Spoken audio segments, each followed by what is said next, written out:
Once again welcome back to our class 12 of percentage chapter. మనము class 11లో కొన్ని questions చూసాము.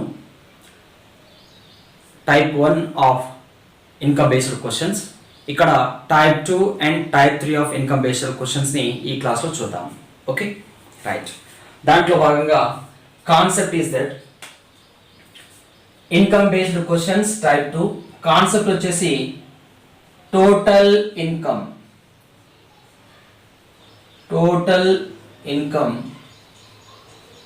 minus income tax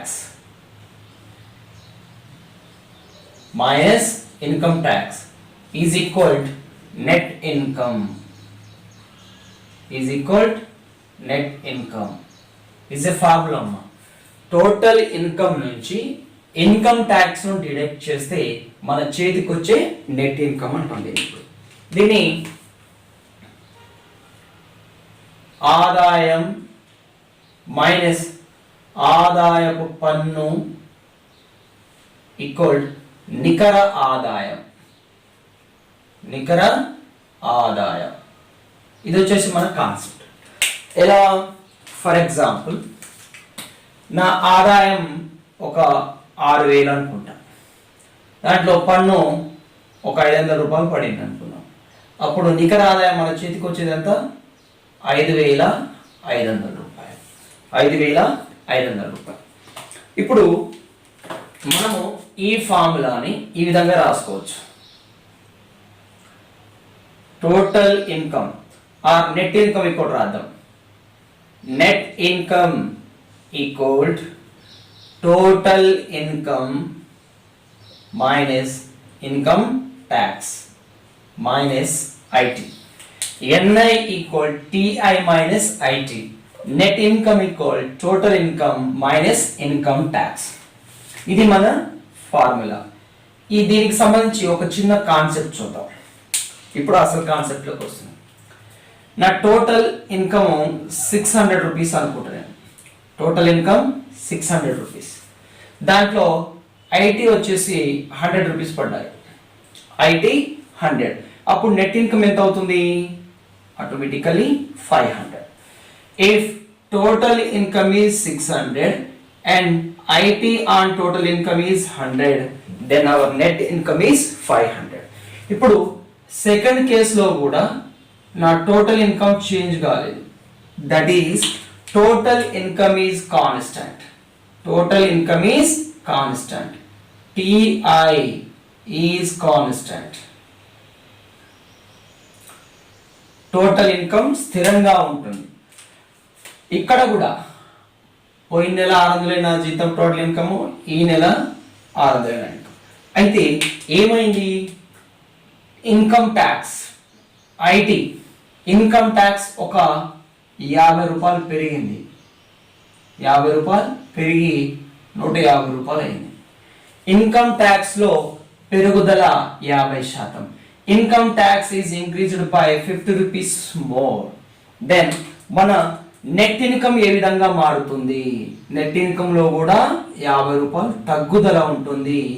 450 రూపీస్ అవుతుంది. Then net income లో 50 రూపాయలు తగ్గుదల. ఇక్కడ టోటల్ ఇన్కమ్ కాన్స్టెంట్ గా ఉంది, కానీ ఐటీ 50 రూపాయలు పెరగడం వల్ల 150 రూపాయలు కట్ అయినాయి. ఆ 50 రూపాయలు కట్ అయినాయి ఎఫెక్ట్ దేని మీద చూపిస్తుంది? నెట్ ఇన్కమ్ మీద చూపిస్తుంది. ఎప్పుడు ఈ ముచ్చట? టోటల్ ఇన్కమ్ ఇస్ కాన్స్టెంట్ ఉన్నప్పుడు. దాన్ని బట్టి ఇప్పుడు ఒక ఫార్ములా రాస్తా చూడండి. నోట్, ఇది మనం నేర్చుకోవాల్సింది వాస్తవం. When total income TI is constant, when total income is constant, then the increase amount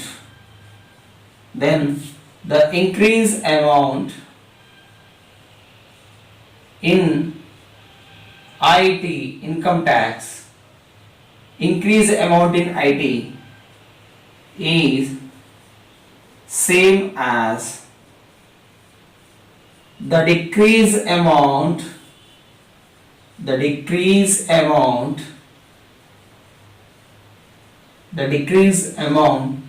in net income.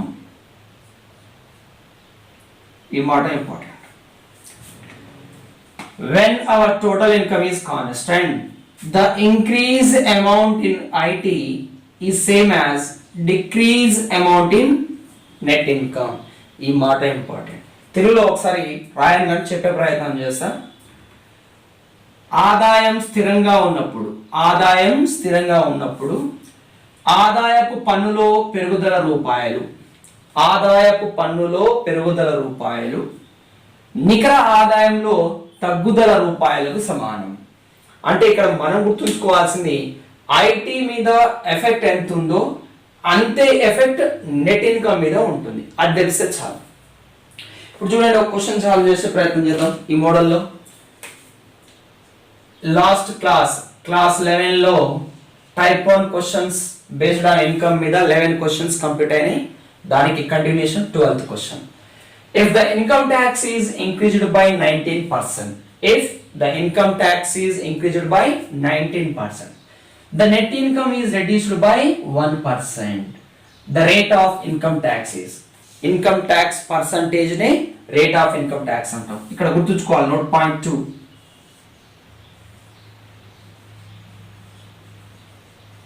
Income tax percentage is called rate of tax. ఆదాయపు పన్ను శాతంను మనము పన్ను రేటు అంటాం. ఇది గుర్తుంచుకోండి. ఓకే, చూడండి. అయితే నేనేమన్నా ఇన్కమ్ ట్యాక్స్ లో రూపాయలలో పెరుగుదల, నెట్ ఇన్కమ్ లో రూపాయలు తగ్గుదల సమానం. ఇక్కడ రూపాయలు సమానం కానీ శాతాలు సమానం కాదు. దీన్ని గమనించాలి. శాతాలు సమానం కాదు. చూడండి, if the income tax is increased by 19%, IT యొక్క 19% వాల్యూ నెట్ ఇన్కమ్ లో 1% వాల్యూకి సమానం. నెట్ ఇన్కమ్ లో 1% వాల్యూకి సమానం. ఎందుకు? చూడండి, ఐటీలో 119 రూపాయలు తగ్గుదల, నెట్ పెరుగుదల. ఇన్కమ్ ట్యాక్స్ లో 100కు 19 రూపాయలు పెరుగుదల, నెట్ ఇన్కమ్ లో 100కు 1 రూపాయి తగ్గుదలకు సమానం. రూపాయలలో సమానం, ఇది పర్సంటేజ్ లో సమానం కాదు. ఇక్కడ 50 రూపాయలు పెరిగితే ఇక్కడ 50 రూపాయలు తగ్గుతుంది. పర్సంటేజ్లు వేరు కావచ్చు. Of course the increase decrease percentage may be different, but their rupees are equal. Increase rupees is equal to decrease rupees in net income అన్నమాట. If the income tax is increased by 19%, the net income is reduced by 1%. The rate of income tax is, ఆదాయపు పన్నులో 19% పెంచితే నికర ఆదాయం 1% తగ్గుతుంది. ఇక్కడ ఎంత పెరుగుతుందో రూపాయలలో ఇక్కడ అంతే తగ్గాలి. పర్సంటేజ్ వేరు కావచ్చు కానీ రూపాయలలో తగ్గే విలువలు మాత్రము సమానం. So 19% of income tax is must be equal to 1% of net income. ఇప్పుడు నేను చూడండి, ఇక్కడ ఐటీ, ఇక్కడ నెట్ ఇన్కమ్, ఇక్కడ టోటల్ ఇన్కమ్ రాస్తాను. Percentage gets cancel. IT is to NI రాయాలి నేను. ఐటీ ఎన్ని భాగాలు, నెట్ ఇన్కమ్ ఎన్ని భాగాలు? IT by NI 1:19. IT 1 unit అయితే నెట్ ఇన్కమ్ 19 యూనిట్స్. మనం నిష్పత్తి రాయడం నేర్చుకున్నాము. A into 3 equal B into 4 ఉంది అనుకోండి. A/B is 4:3 అని. So IT is to NI 1:19. IT 1 unit అయితే నెట్ ఇన్కమ్ 19 యూనిట్స్. అప్పుడు టోటల్ ఇన్కమ్ కావాలి నాకు. టోటల్ ఇన్కమ్ కావాలంటే ఇన్కమ్ ట్యాక్స్ పంపిస్తే రెండింటిని యాడ్ చేయాలి. టోటల్ ఇన్కమ్ 20 యూనిట్స్ అవుతుంది. Total income is 20 units. Therefore rate of tax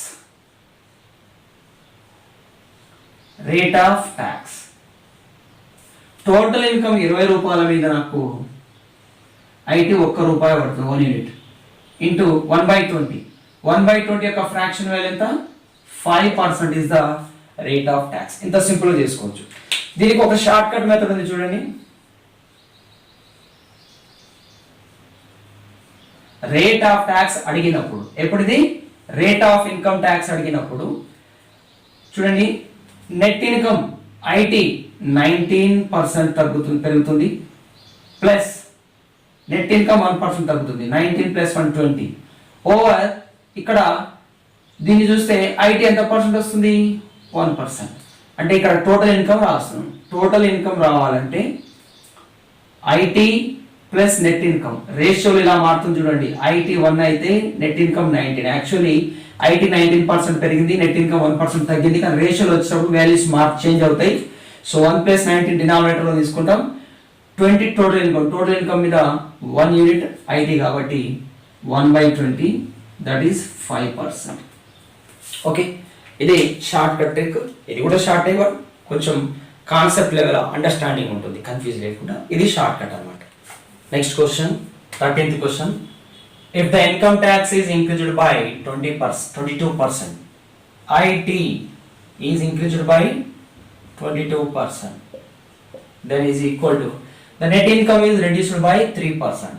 Net income is reduced by 3%. The rate of income tax. ఆదాయ పన్నులో 22% పెరగడం వలన నికర ఆదాయం 3% తగ్గింది. కానీ రూపాయల పరంగా ఇన్కమ్ ట్యాక్స్ లో తగ్గుదల రూపాయలు, ఇన్కమ్ ట్యాక్స్ లో పెరుగుదల రూపాయలు, నెట్ ఇన్కమ్ లో తగ్గుదల రూపాయలకు సమానం కాబట్టి ఈ రెండు సమానం. ఇప్పుడు చూడండి, నేను IT, net income, total income 3 రాస్తా. ఐటీ ఎంత అన్నట్టు 3% gets cancel. Net income 22 units. అప్పుడు టోటల్ ఇన్కమ్ ఎంత అవుతుంది, ఈ రెండు యాడ్ చేయాలి, 25. Rate of tax equal or rate tax percentage equal rate of tax or IT percentage అనొచ్చు, రెండు ఒకటి.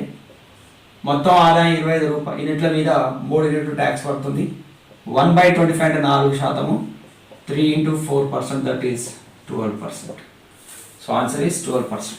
ఇక షార్ట్ కట్లో చేయాలంటే total income 25, so 3 + 22 25/3, right, that is 12%. ఇది కూడా చేసుకోవచ్చు, కానీ ఈ మెథడ్ రిఫరెన్స్ చేస్తాను నేను. ఒక మోస్ట్ ఇంపార్టెంట్ క్వశ్చన్ చూడండి, మోస్ట్ ఇంపార్టెంట్, చాలా important question. Fresh fruits contain 68% water. Fresh fruit లో, తాజా పండ్లలో 68% నీరు ఉంటుంది. And dry fruits contain 20% water. పొడి పండ్లలో 20% నీరు ఉంటుంది. How much dry fruits can be obtained from 100 kgs of fresh fruits. అయితే 100 కిలోల తాజా పండ్ల నుంచి ఎన్ని కిలోల పొడి పండ్లు లభిస్తాయి? రైట్, ఇక్కడ చూడండి, ఫ్రెష్ ఫ్రూట్ ని F అంట, డ్రై ఫ్రూట్ ని D అంట. ఫ్రూట్ లో వాటర్ పర్సంటేజ్ తగ్గుతుంది కానీ గుజ్జు తగ్గదు. Pulp is constant. ఈ మాట ఇంపార్టెంట్, ఈ మాట తెలిస్తేనే క్వశ్చన్ ఆన్సర్కి వస్తుంది. So pulp is constant, pulp is constant. గుజ్జు కాన్స్టెంట్ ఉంటుందమ్మా, పండులో గల గుజ్జు మాత్రం అలాగే ఉంటుంది, గుజ్జు స్థిరం. తాజా పండ్లలో 65% నీరు ఉంటుంది, పొడి పండ్లలో 20% నీరు ఉంటుంది. కానీ ఏది మారదు, పండులోని గుజ్జు మారదు. అది తాజా పండ్లలో గుజ్జు ఎంత శాతం ఉంటుందో పొడి పండ్లలో గుజ్జు కూడా అంతే శాతం ఉంటుంది. ఆ పల్ప్ నేను ఈక్వల్ చేస్తా.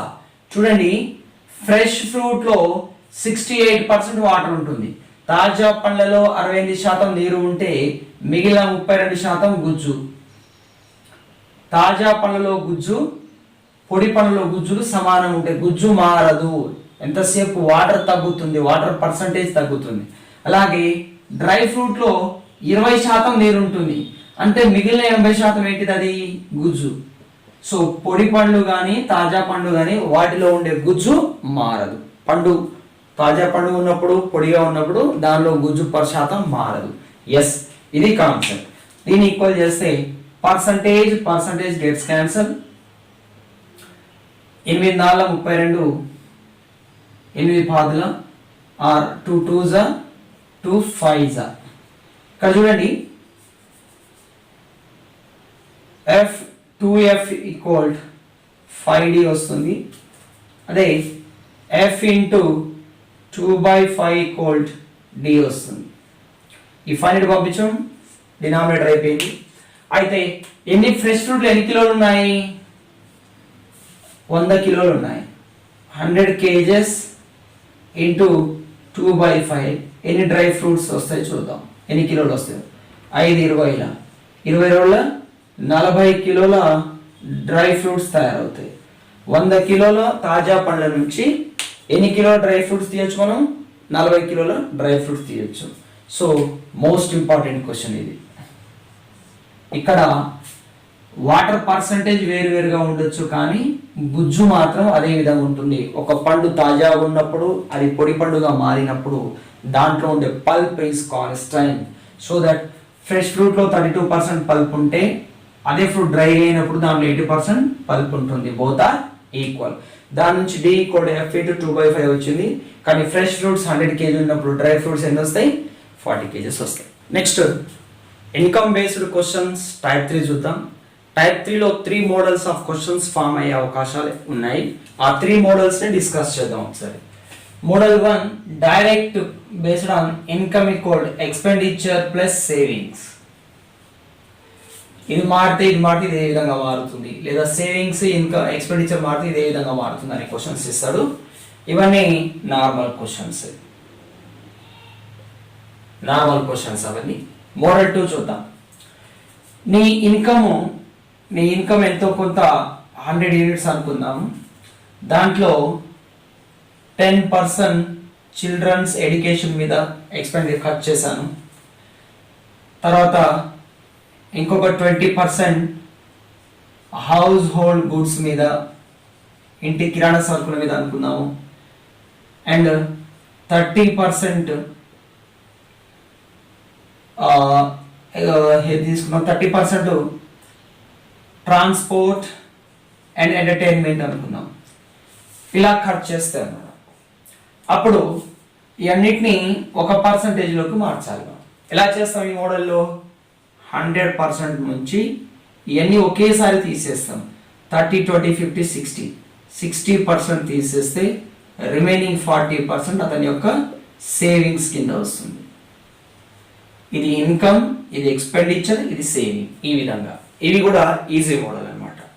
ఇక్కడ ఒక 10% చిల్డ్రన్స్ ఎడ్యుకేషన్ పైన, 20% హౌస్ హోల్డ్ గుడ్స్ పైన, 30% ట్రాన్స్పోర్ట్ అండ్ ఎంటర్టైన్మెంట్ మీద చేసి what are the remaining saving ఎంత అంటే ఏం చేస్తాం?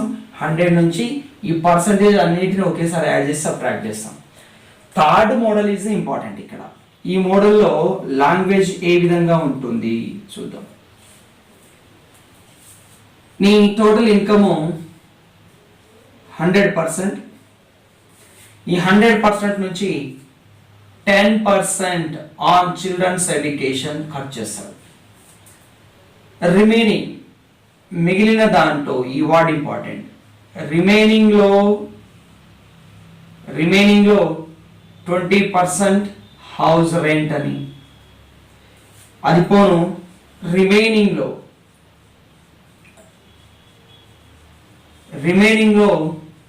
30% ట్రాన్స్పోర్ట్ ప్లస్ ఎంటర్టైన్మెంట్ పైన అని ఖర్చు చేస్తారు. ఇక్కడ ఈ వర్డ్ ఇంపార్టెంట్. చూడండి, 100%లో 10% పోతే రిమైనింగ్ ఎంత? 90%. 90%లో ఎంత పర్సెంట్ ఖర్చు చేస్తారు? 20%. 20% ఆఫ్ 90 is 18% ఖర్చు పోతుంది. 18% ఖర్చు పోతే 72% రిమైనింగ్లో మళ్ళీ 30%. 0.3 times of 72. 3 2s are 6, 3 7 21. 21.6 ఖర్చు అయిపోతుంది. Remaining balance. ఇలా రిమైనింగ్ అనే మాట వస్తే that is successive percentage change method చేసుకోవాలి. ఈ 3 రకాల క్వశ్చన్స్ ఫామ్ అయ్యే అవకాశం ఉంది టైప్ 3 క్వశ్చన్స్ లో. ఆ 3 రకాల క్వశ్చన్స్ పైన ఇప్పుడు ప్రాబ్లం సాల్వ్ చేద్దాం. ఇది ఇంపార్టెంట్ మనకి. రిమైనింగ్ అనే మాట వస్తే that is successive percentage change. 100%లో 10% పిల్లల విద్య పైన, మిగిలిన దానిలో అనే మాట వస్తుంది తెలుగులో. మిగిలిన దానిలో 20% ఇంటి అద్దె పైన, ఆ తర్వాత మిగిలిన దానిలో 30% రవాణా మరియు ఎంటర్టైన్మెంట్ పైన అంటుంటాడు. ఈ మిగిలిన అనే మాట క్వశ్చన్లో ఎక్కడ కనబడితే అది సక్సెసివ్ పర్సంటేజ్ చేంజ్ కింద ఉంటుందని అర్థం చేసుకోవాలి. ఈ మోడల్ క్వశ్చన్స్ ఒకసారి చూద్దాం. Okay. Rani saves 28% of her income. If she spends Rs 2,48,904, then her total income is. The first model question. We know that income equal expenditure plus savings. ఇక్కడ రాణి saves 28%. 28% 28% విలువ 100కు 28 saving చేస్తుంది. అంటే ఆమె income 100 అయితే పొదుపు చేసేది 25 రూపాయలు. మరి ఈ ఈక్వేషన్ బ్యాలెన్స్ కావాలి అంటే ఎక్స్పెండిచర్ ఎంత అన్నట్టు 72 రూపీస్ అన్నట్టు. ఓకే, 100కి 28. ఇక్కడ ఎక్కడ కూడా ఇన్కమ్ ఆల్వేస్ 100% ఆర్ 100 యూనిట్స్ గా తీసుకుంటాము. ఆదాయం 100 అనుకుంటే ఆమె పొదుపు చేసేది 28, మిగిలిన 72 ఖర్చు చేస్తుంది. ఈ 72 యూనిట్ల విలువ ప్రాబ్లంలో ఇచ్చిండు. 72 యూనిట్స్ వాల్యూ ఈజ్ 2,48,904. అప్పుడు 1 యూనిట్ వాల్యూ వచ్చేసి 2,48,904 బై 72. ఇక్కడ డివిజన్ చేయడం టైం వేస్ట్ బొక్క, మనం అట్లా చేయము. ఆదాయం కావాలి, ఆదాయం is 100%, both side multiplied by 100.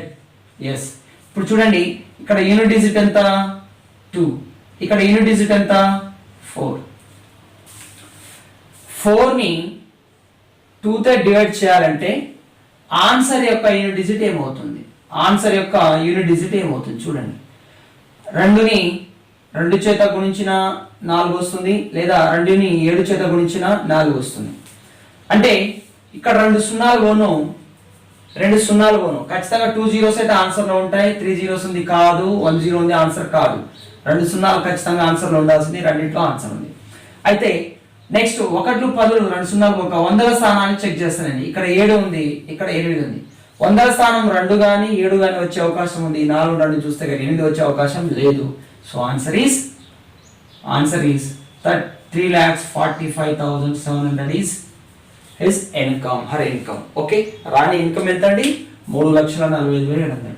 ఇక్కడ నేను 4 యూనిట్ డిజిట్ ఉంది, ఇక్కడ 2 యూనిట్ డిజిట్. 4ని 2 చేత భాగిస్తే, భాగించినప్పుడు 4 2 ఎక్కడో దేంట్లో వస్తుంది? 2 2 4, 2 7 14. 1ల స్థానం 4 వచ్చే అవకాశం ఉంది. అంటే 2 సున్నాలు 1 10 పోను, 100ల స్థానంలో 2 కానీ 7 కానీ ఉండాలి. ఇక్కడ ఎక్కడ 2 లేదు, 7 ఉంది. 8 అయితే కాదు. సో ఆన్సర్ ఇస్ 3,45,700 రూపీస్ అంట. Next question 16th one. Radha spends 25% of her salary on food. 25% of her salary on food. 16% on house rent. 13% on entertainment. And 9% on conveyance, ravana. If her savings at the end of the month are 24,827, then her salary for month in Rs is. Radha తన నెలవారీ జీతం 20% ఆహారం మీద, 16% ఇంటి అద్దెకు, 13% వినోదాలపైన, 9% రవాణా పైన ఖర్చు చేస్తుంది. నెల చివరికి ఆమె పొదుపు 24,827 అయినా ఆమె నెలవారీ జీతం ఎంత? చూడండి, ఇది సెకండ్ మోడల్, టైప్ 3లో సెకండ్ మోడల్ క్వశ్చన్. ఆమె నెలవారీ జీతం మొత్తము 100% అనుకుందాం. ఎంత అనుకుందాం? 100%. 100% నుంచి ఎంత ఖర్చు చేసిందామా? 25% ఏమో ఫుడ్ పైన, 16% హౌస్ రెంట్ పైన, 13% ఎంటర్టైన్మెంట్ పైన, అండ్ 9% రవాణా పైన ఖర్చు చేసింది. ఎంత పర్సంటేజ్ తీయాలి? సో టోటల్ ఇన్కమ్ నుంచి ఎక్స్పెండిచర్ తీసేస్తే వచ్చేది సేవింగ్స్. సేవింగ్స్ ఎన్ని యూనిట్లు వస్తుంది? 9 + 16 25, 25 25 50, 13 63. 63 తీసేస్తే 37% సేవింగ్స్ వస్తుంది. ఈ 37% వాల్యూ ఎంత అన్నాడు? సేవింగ్స్ 24,827. అప్పుడు 1% వాల్యూ బై 37%, 37తో డివైడ్ చేయాలి. కానీ మనం ఫైండ్ చేస్తామే జీతం. జీతం కావాలంటే ఇంటూ 100 మల్టిప్లై చేయండి ఇంటూ 100. ఇక్కడ ఒక డిజిటల్ సమ్ కాన్సెప్ట్ పోదాం, ఎందుకంటే డినామినేటర్లో 7 + 3 1 డిజిటల్ సమ్, 7 + 3 10, 10 1 + 0 1 డిజిటల్ సమ్. నేను చెప్పాను డిజిటల్ సమ్ ఫైండ్ అవుట్ చేసేటప్పుడు 9 ఎక్కడ ఉంటే అక్కడ పక్కకు పెట్టేయండి. 8 4 12 2 14 1 + 4 5 డిజిటల్ సమ్. ఇది లవం యొక్క డిజిటల్ సమ్ అంకమూలం, ఇది హారం యొక్క అంకమూలం. 5/1 అంటే 5 రావాలి ఆన్సర్ యొక్క డిజిటల్ సమ్. చూడండి ఇక్కడ 5 వచ్చే అవకాశం ఉందా? 11 5 16 7 వచ్చే అవకాశం లేదు. 9 వదిలేయండి. 6 5 11 2 వస్తుంది కాబట్టి ఆన్సర్ కాదు. 7 3 10 11 2 వస్తుంది ఆన్సర్ కాదు. చూడండి 6 7 13 1 14 1 + 4 5. So answer is 67,100 rupees. ఈ విధంగా మనం డిజిటల్ సమ్ కాన్సెప్ట్ ద్వారా ఆన్సర్ తక్కువ చెప్పేయచ్చు. ఇది model 2.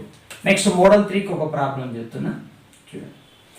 A village lost 12% of its goods in a flood and 5% of remainder. The word is very important. Rest, remainder, remaining, the words are important. 5% of remainder died from diseases. If the number left now is 8,360, what was the original number before the flood? వరదల వల్ల ఒక గ్రామం 12% మేకలను కోల్పోయింది మరియు మిగిలిన వాటిలో 5% వ్యాధుల వలన చనిపోయాయి. మిగిలినవి 8,360 అయినా వరద రాకముందు ఆ గ్రామంలో గల మేకల సంఖ్య ఎంత? చూద్దాం. ఇనీషియల్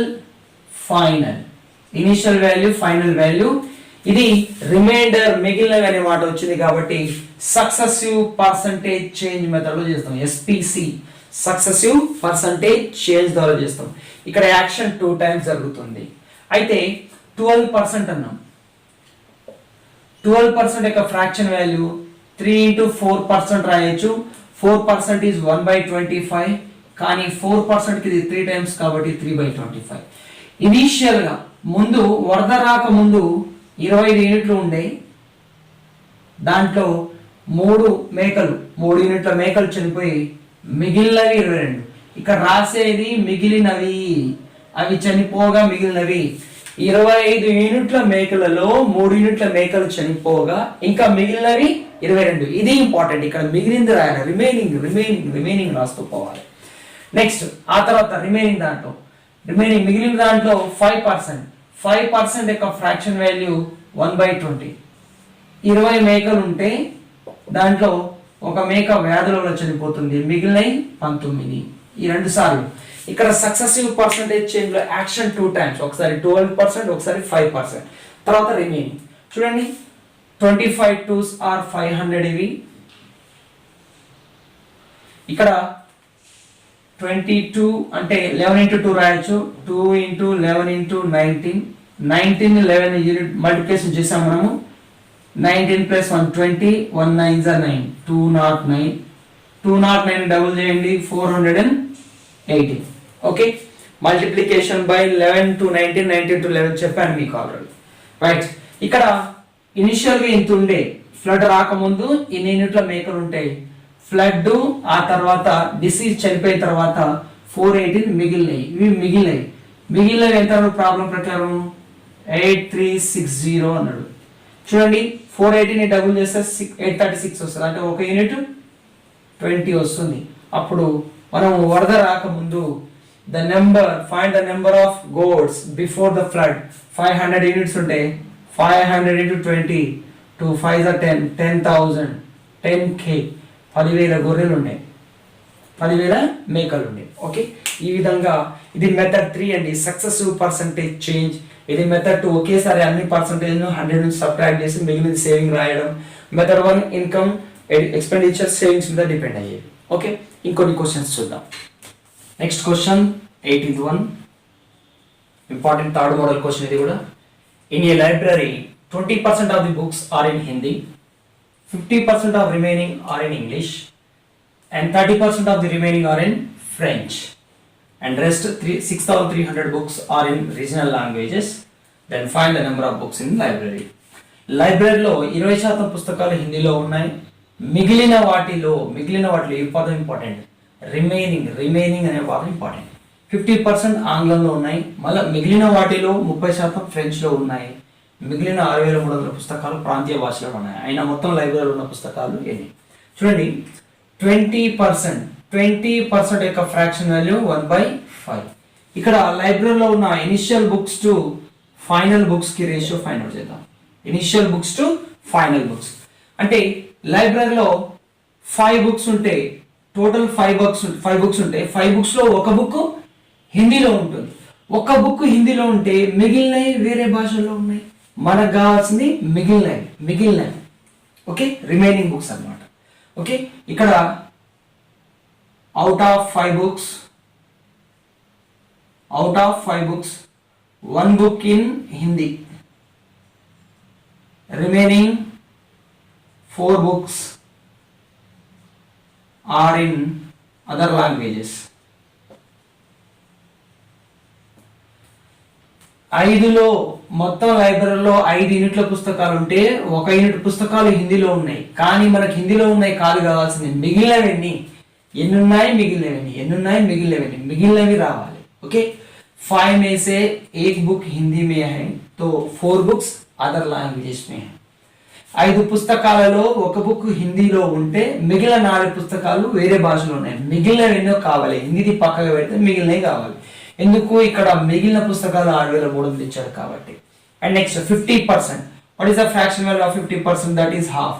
ఆర్ ఇన్ ఇంగ్లీష్ 2 పుస్తకాలలో 1 పుస్తకము ఇంగ్లీష్లో ఉంటే మిగిలిన 1 పుస్తకం వేరే భాషలో ఉంటుంది. అది ఇంపార్టెంట్.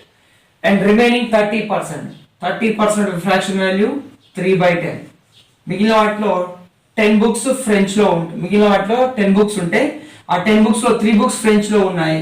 ఆ ఫ్రెంచ్ బుక్స్ పోగా మిగిలినవి 7. సో ఇనిషియల్ బుక్స్ ఫైనల్ మిగిలిన బుక్స్ చూడండి క్యాన్సిల్ అవుతున్నాయా? 2 1s are 2 2s are 2 1s are 2 5s are 5 5s are 25:7. ఇక్కడ చూడండి లైబ్రరీలో ఇనిషియల్ గా 25 యూనిట్స్ బుక్స్ ఉంటే మిగిలినవి ఫైనల్ గా ఎన్ని ఉన్నాయి? 7 యూనిట్స్ ఉన్నాయి. హిందీ పుస్తకాలు, ఇంగ్లీష్ పుస్తకాలు, ఫ్రెంచ్ పుస్తకాలు పోగా మిగిలినవి 7 యూనిట్స్. ఈ 7 యూనిట్స్ వాల్యూ ఎంత ఇచ్చాడు? 6300. అంటే 1 యూనిట్ వాల్యూ 900. అప్పుడు 25 యూనిట్స్ వాల్యూ 900. 9 into 25 225 00 22,500 బుక్స్ ఉన్నాయి ఇనిషియల్ గా లైబ్రరీలో. నెక్స్ట్ క్వశ్చన్ ఆన్సర్ చూద్దాం. ఓ ఇంపార్టెంట్ మోడల్. ఆ మోడల్ ఫస్ట్ 2 సెకండ్ థర్డ్ కి రాదు. ఇది జనరల్ మోడల్ మిస్సెలేనియస్ ప్రాబ్లం. దీంట్లో చూద్దాం ఒకసారి. Sudha decided to donate 12% of her monthly income to an orphanage. Yes, Sudha ఒక అనాథాశ్రమానికి 12% ఇవ్వాలనుకుంది తన జీతంలో. On the day of donation she changed her decision and donated sum of ₹4,800. కానీ ఇచ్చే రోజున తన నిర్ణయాన్ని మార్చుకొని కేవలం 4,800 మాత్రమే ఇచ్చింది. which was equal to 80% of her what she had decided earlier. ఈ 4,800 రూపాయలట తను ముందుగా 12% ఇద్దాం అనుకున్న దాంట్లో 80% విలువ అట. What is 27% of her monthly salary. Sudha నెల ఆదాయంలో 12% అనాథాశ్రమానికి ఇవ్వాలని నిర్ణయించుకుంది. కానీ ఇచ్చే రోజున తన నిర్ణయం మార్చుకొని ₹4,800 మాత్రమే ఇచ్చింది. ఇది తను మొదటగా ఇవ్వాలని నిర్ణయించుకున్న మొత్తంలో 80%. మొదట తన జీతంలో 12% ఇవ్వాలనుకుంది, కానీ అంత ఇచ్చే రోజున 4,800 ఇచ్చింది. ఈ 4,800 రూపాయలు తను అనుకున్న 12%లో 80% విలువట. అయినా ఆమె ఆదాయంలో 27% విలువ ఎంత? ఆమె ఆదాయం ఎంత అనుకుందాం? 100 అనుకుందాం. ఆమె ఆదాయం 100%. ఆమె ఆదాయం ఎంత? 100%. డొనేషన్ ఎంత ఇవ్వాలనుకుంది? 12% ఆఫ్ 100 ఇవ్వాలనుకుంది. 100లో 12 ఇవ్వాలనుకున్నది. ఓకే, కానీ ఇచ్చే రోజున ఎంత ఇచ్చింది? కేవలం 4,800 రూపీస్ ఇచ్చింది. ఈ 4,800 రూపీస్ ఎంత అట? ఆమె ముందుగా ఇవ్వాలనుకున్న 12%లో 80% అట. ఓకే, ఈ ఇచ్చిన 4,800 రూపాయలు తను ముందుగా అనుకున్న 12% యొక్క 80%. 80% నేను 0.8 రాయొచ్చు ఇంటూ 12% ఈక్వల్ 4,800. Okay, 96 9.6% value 4,800. కానీ చూడండి 9.6 48 2s are 0.2 టైమ్స్ అంటే 500s. 9.6 1s are 9.6500 4800. 1% వాల్యూ 500 అమ్మా. 1% వాల్యూ 500. అప్పుడు మనకేం కావాలి? ఆమె ఆదాయం 100%. ఆమె ఆదాయం 100% అండి. 1% ఈజ్ 500. ఓకే. అయితే మనకు 27% ఆఫ్ ఆమె ఆదాయం కావాలి. 27% అయితే చాలు. 27 ఇంటూ 500. 100% అవసరం లేదు, 27% చాలు. 5 7 35, 5 to the 10 plus 3 13. 13,500 ఆమె ఆదాయంలో 27%. 1% 500 అయితే ఆమె ఆదాయంలో 27% కావాలి. 27 into 500 that is 13,500. Okay, important question ఇది. మిస్లేనియస్ ప్రాబ్లంలో వస్తుంది. Next question 20th. A man spends 5% of his total income on traveling and 20% of the rest అంటే మిగిలిన వాటిలో అర్థం, 20% of the rest on food, and then he denotes 120 and donates rupees 120 and he still left with rupees 1400. Find his income. Aman తన ఆదాయంలో 5% రవాణాకు, మిగిలిన దానిలో 20% ఆహారంపై, మిగిలిన దానిలోనే మాట వచ్చేసింది చూడండి. అతను 120 రూపాయలు విరాళం ఇవ్వగా అతని వద్ద 1400 మిగిలినవి. అయినా ఆమె ఆదాయం ఎంత? చూడండి, 5% ఎంత? Fraction value 1/20. అతని దగ్గర 20 యూనిట్లు ఉంటే దాంట్లో 1 యూనిట్ ఎవరికి ఇచ్చేశారు? ట్రావెలింగ్ రవాణా పైన ఖర్చు చేశారు. మిగిలింది 19 యూనిట్స్. మిగిలింది రాయాలి. 20 యూనిట్ల రూపాయలలో 1 యూనిట్ రవాణాకు పోగా మిగిలింది 19 యూనిట్లు. మిగిలిన దాంట్లో 20% ఫ్రాక్షన్ వాల్యూ. 20% ఈజ్ 1/5. 5 యూనిట్లలో 1 యూనిట్ ఫుడ్కి పోతే 4 యూనిట్లు మిగులుతుంది. ఎస్, ఇంత 2 యాక్షన్స్ మాత్రమే జరిగింది. 25 are 100, 76, 4 9s are 36, 40 plus 3 76. Okay, మిగిలింది ఇది 100 యూనిట్లు ఉంటే అతని దగ్గర మిగిలింది 76. అతను ఏం చేశాడు? మిగిలిన దాంట్లో 120 విరాళం ఇచ్చాడు, 1400 అతని దగ్గర ఉన్నాయి. 120 plus 1400 దట్ ఈస్ 1520 రూపీస్ ఉన్నాయి అతని దగ్గర. ఓకే, 76 యూనిట్ల విలువ 15 20, 76 ఒకట్ల 76 రెండ్ల 152 20. 1 యూనిట్ విలువ 20 అయితే అతని ఆదాయం 100 యూనిట్లు, 100 into 20 2000 రూపాయలు అవుతుంది. Answer is B. Next question. A man spends 40% of his monthly salary on food. A man spends 40% of his monthly salary on food. Most important అండి, most important. And 1/3, ఈ line important, 1/3 of remaining on transport. 40% ఖర్చుకు పోగా food పైన, మిగిలిన దానిలో 1/3 of remaining on transport మీద ఖర్చు చేస్తారు. If he saves 4500 per month, నెలకు 4500 సేవ్ చేస్తారు. Which is equal to half the balance. Which is equal to half the balance after spending on food and transport. ఈ 4500 దేనికి ఈక్వల్ అట? Balance ఎంత ఉందో 40% ఫుడ్ పైన, 1/3 ట్రాన్స్పోర్ట్ పైన పోగా మిగిలిన దాంట్లో హాఫ్ అంట. మిగిలిన దాంట్లో half. Find his monthly salary. So most important question.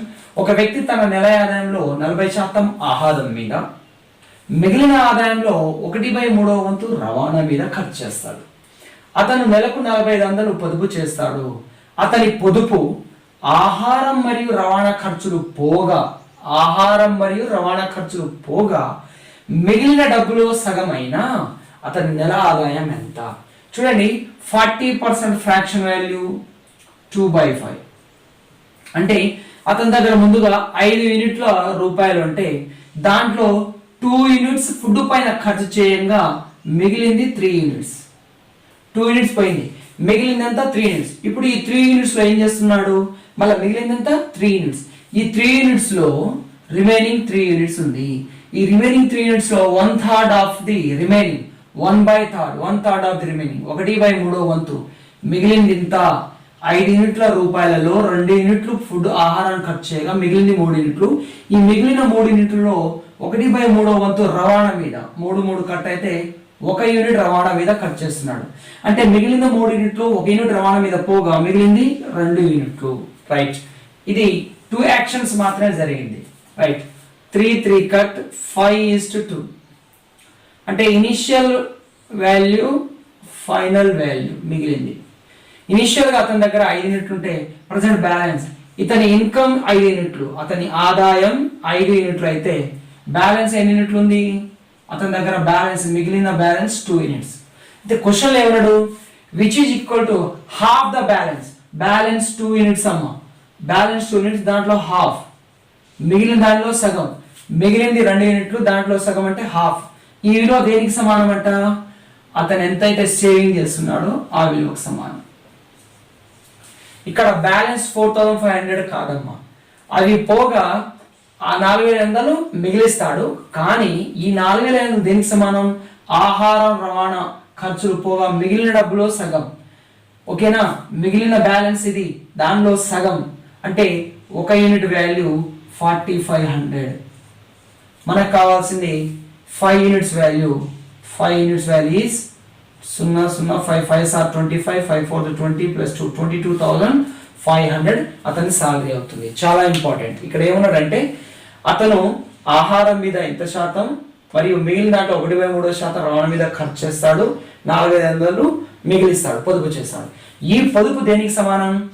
ఆహారం రవాణా మీద పోగా మిగిలిన డబ్బులో సగం. ఆహారం రవాణా మీద పోగా మిగిలిన బ్యాలెన్స్ 2 యూనిట్లు, దాంట్లో సగం హాఫ్ యూనిట్ అంటే 1 యూనిట్. ఆ 1 యూనిట్ వాల్యూ అతను మిగిలిచ్చే పొదుపు 4,500 యూనిట్లు.